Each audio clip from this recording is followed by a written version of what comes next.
What's up, people? Happy Monday. Hope all you're having a great day so far. Today's episode of General Hospital, I enjoyed it. I really did. I enjoyed it a lot. It was impact. It was chaotic. Um, where the fuck do I begin? So Anna is in the clinic and she has some backup. Robert sent backup. Some of his WSB agent friends. They're not corrupt. They have a loyalty to Robert, and I loved it. I was like, thank God Robert sent reinforcements. Thank God.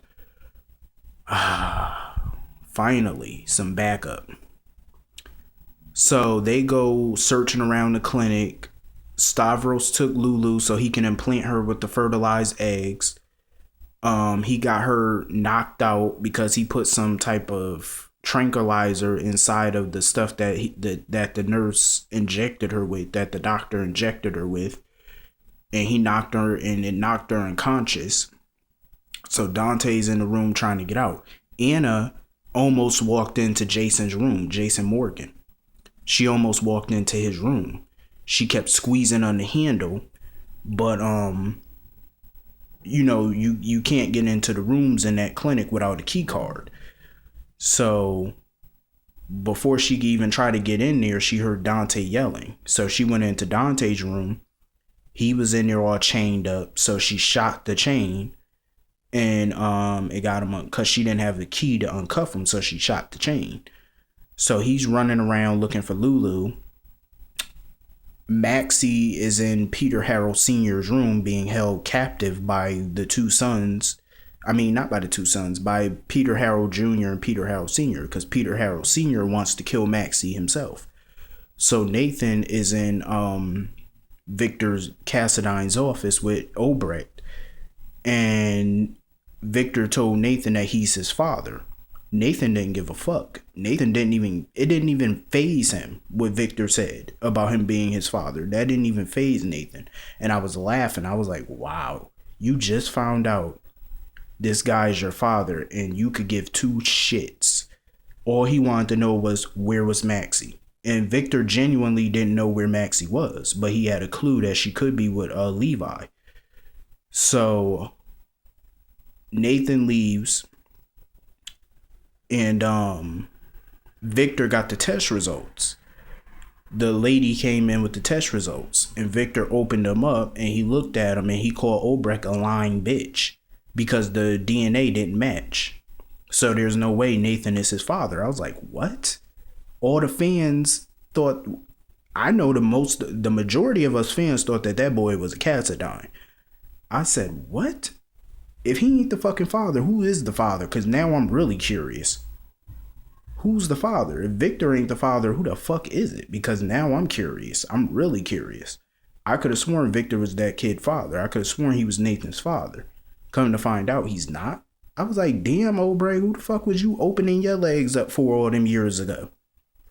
Because if Faison ain't the father, Victor ain't the father, bitch, who been rocking your world 28 years ago? That's what I want to know, because the boy is 28. So who is his daddy? Like, damn, who been hitting that box? I just want to know. Like, because if it ain't Faison, it ain't Victor, what other dude was creeping? Who the hell else was you creeping with? God damn. Whew. Mama's baby, Papa's maybe. You know that song Daddy Was a Rolling Stone? They need to make a remix called Mama Was a Rolling Stone. That's what they need to make. God damn, woman. Victor ain't the father. Faison ain't the father. Well, who the fuck is it? Shit. So he pulled out a gun. He was ready to shoot Obrecht. I was like, oh shit just got real in that office. So Anna come in the office. Obrecht knocked something on the floor to cause a diversion, and Anna shot the gun out of Victor's hand. She went to cuff him, and this bitch Obrecht pointed a gun at Anna. I was like, this bitch. I knew you couldn't trust her. I knew it. You can't trust Obrecht. Crazy bitch. And she a hoe too. Anyway, so Nathan is looking for Maxie, and Peter Harrell Sr. gets his old ass out the bed. And he got a knife, a sword of some sort. It looks like a mini sword.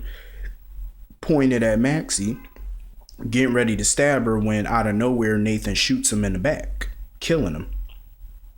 So Levi, aka Little Petey, he was pissed, and his father told him to avenge his death. In his last dying breath, his father told him to avenge him. So Little Petey, try to run up on Nathan. Him and Nathan get into a scuffle. They fist fighting. And he grabs the gun out of Nathan's back, out of his back pants pocket, like out of his back pants. He grabbed the gun and was ready to shoot him when Maxie picked up the knife and stabbed the son of a bitch in the back. I was like, yes, but I don't think he gonna die.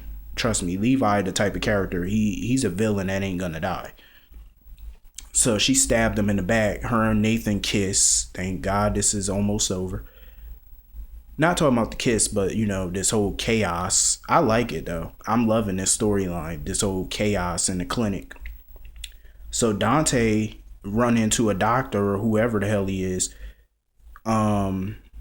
One of Victor's, I guess, minions, leaving out of Jason's room, and Dante was asking him about Lulu, but the guy said he didn't know anything about that. So when Dante was about to go into that room, Jason's room, he heard Lulu screaming because Lulu pretended, I guess, like she was knocked out or she woke up and she bit Stavros in the hand. So he heard Lulu screaming. He knocked the guy out and ran into Lulu's room to point the gun at Stavros. Well, Lulu always said she wanted a baby. Well, I guess Stavros was ready to give you one. You always wanted one. So, then we go back into Jason's room. The security guard or whoever he is, he goes back into Jason's room, find the doctor on the floor and Jason out of his bed. I was like, oh shit. Because you remember in the beginning of the episode, the doctor said that they should sedate Jason because he kept trying to get out of his restraints. But the guy said no, Victor didn't want him sedated. So Jason, I guess, fought out of his restraints and now he's free. Hallelujah. So anyway, Sonny and Olivia are together at Dante and Lulu's place checking after the baby. They start talking about Carly and then they start talking about Jason and Sonny. I actually liked what Sonny said, where he said the house always wins, where he said how Jason always cheated death and this time the house always wins. It's like when you go into a casino and the house, there's a big chance that the house is going to win. I actually like that analogy he used. Because damn if it's true. The house sometimes always do win. Majority of the time, the house always do win. But little do he know, Jason is alive. I hope and I pray that when Jason comes back to Port Charles, he do not come back into the mob. I hope not. This is his chance to be free. Let Sean be Sonny's new puppet. Jason has an out. Hopefully he takes it because the next time he might not cheat death. And I know before Jason supposedly died, Sam wanted him out of the mob. When she was pregnant and stuff, she wanted him out of the mob. And let me just explain why Sam wanted him out of the mob. See, before Sam got pregnant and it was just Sam and Jason, Sam didn't kind of mind him being in the mob because it was, that's the type of people her and Jason are. They're risk takers. They thrive on the adrenaline. You know what I'm saying? They're adrenaline junkies, just like Luke. They love danger because, it's just the two of them. But when they have a baby coming and stuff like that, it's like your priorities change because now you have a baby to think about. They had Danny to think about. Well, this was before she had Danny. It's not just the two of them anymore. Now you have this baby to think about, this human life you're responsible for. That's why she wanted him out of the mob because, they have this child to think about. And it's completely understandable. And I understood her. I always wanted Jason out of the mob because I always felt like he could be so much more than just being in a mob the rest of his life. And the mob shit is getting a little tired anyway. So Sam, she was with Patrick at her penthouse, well, Jason's penthouse. And they were waiting for their Chinese food from New to Buddha, whatever, the place where Sam and Jason got married. And I love the story that she told to Patrick about the day her and Jason got married. I loved it because you want to know why? I remember I watched their wedding 3 years ago in September, when they got married. I fucking loved their wedding. I always did like Jason and Sam's wedding because it was so straight to the point. It was untraditional. it was unconventional. You know what I mean? It was something unique. It was a very unique wedding. I mean, how many people get married in a Chinese restaurant? I mean, come on now, that's unique. I loved it. It was just the two of them. They, you know what I mean? Because I remember when they first got engaged, they planned this big wedding and stuff, for the family and the friends, you know what I mean? I was like, this is not Jason and Sam. Jason and Sam do not strike me as the type to plan a wedding. You know what I mean? It's just not their style. I think a lot of people need to stop planning weddings because it's so stressful. It's just unnecessary stress. And why spend all this money on a wedding just so people can see you kiss? I never understood that. Why not just go down? For me, I would love to go down to a justice of the peace, get married, and then throw a little reception, throw a party for everybody. You know what I mean? Because planning a wedding is stressful and it's unnecessary stress. Like when you get, this wedding isn't about the guests, it's about the two of you getting married, expressing your love. It's about the two of you, and that's why I love the way Jason and Sam did it.